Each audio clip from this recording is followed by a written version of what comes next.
Endurance presents 3 trees I've been photographing and getting to know for 3 years in the Santa Ynez Valley in California. Sunrise, sunset, winter, spring, summer, or autumn. I have visited these trees many times to document their beauty and fortitude. They have survived heavy rains, drought, and fire. They are both timeless and age-worn. The anticipation of visiting these trees made me excited to wake up in the morning and look out my window to see what sort of backdrop Mother Nature would greet me with. Would it be gray and cloudy, colorful, dramatic, or subtle?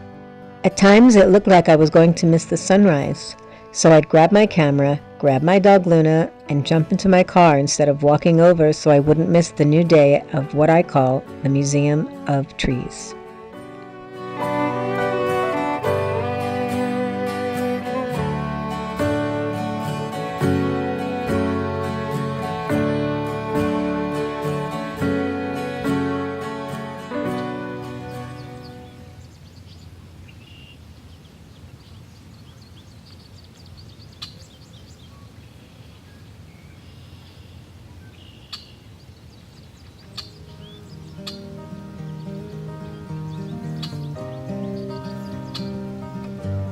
Walking past these trees for the last 3 years, I began documenting first with my iPhone and then my camera. I call them magic, solitude, and majesty. I felt that, as with any intimate relationship, they needed a name. And by intimate, I mean deeply connected.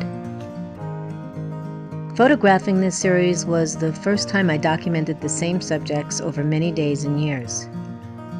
I visited them in the rain, the wind, and when the sun rose and when the sun set.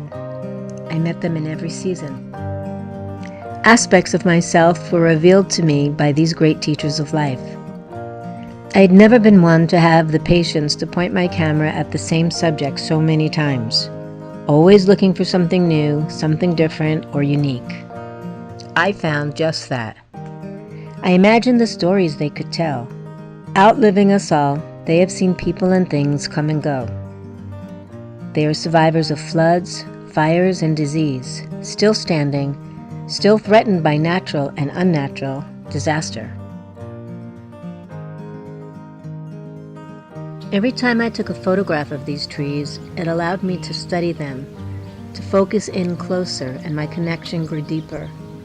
Separated by barbed wire like a Rembrandt cordoned off from the public, I often refer to this place as the Tree Museum.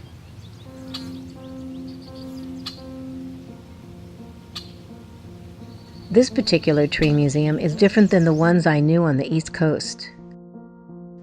I used to take drives from New York City up to Nyack or Westchester to see the autumn trees in all their regalia.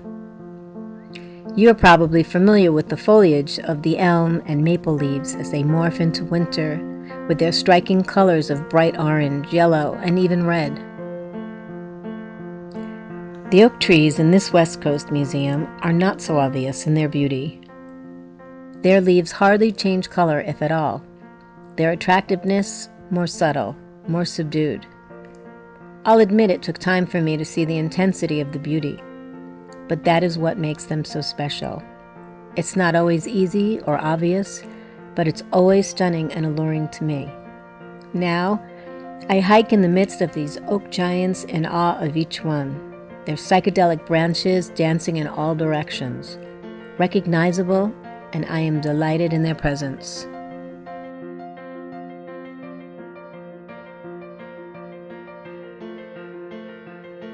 As I curated the images, it felt like I was going through a family album, reminding me of good times, seasons, holidays, and even tragedies. Last year I photographed the trees during 2 wildfires, the Whittier Fire in July and the Thomas Fire in January. These 3 trees remained intact, though many others were destroyed, their ashes now spread and nurturing the earth.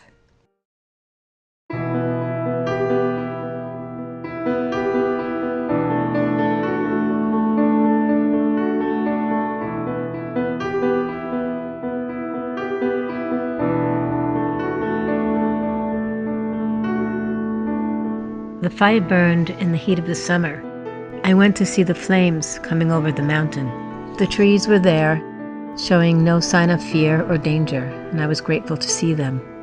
They had seen fire and flood before, and their resilient roots were not moved as if to stand taller for the others, the ones that fell from the flames.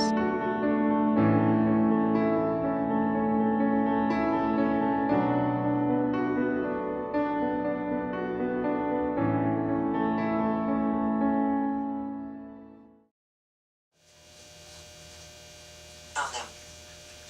Not only because of all this new research that's coming out between the brain and your goals, but also because of history. History has example after example after example.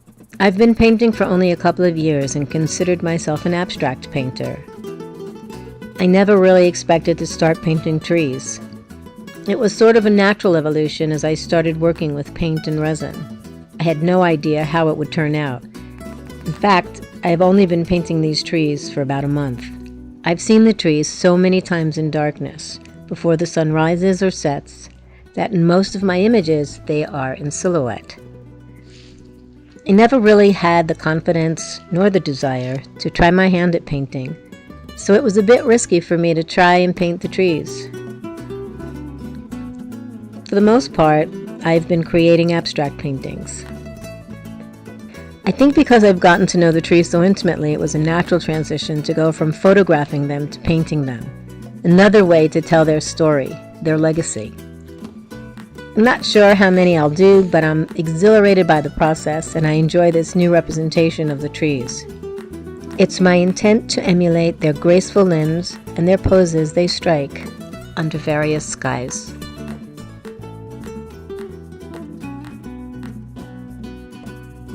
I'm more like an impressionist painter, and though I have ventured out from abstract painting, I really love the challenge of representing these trees in a new way.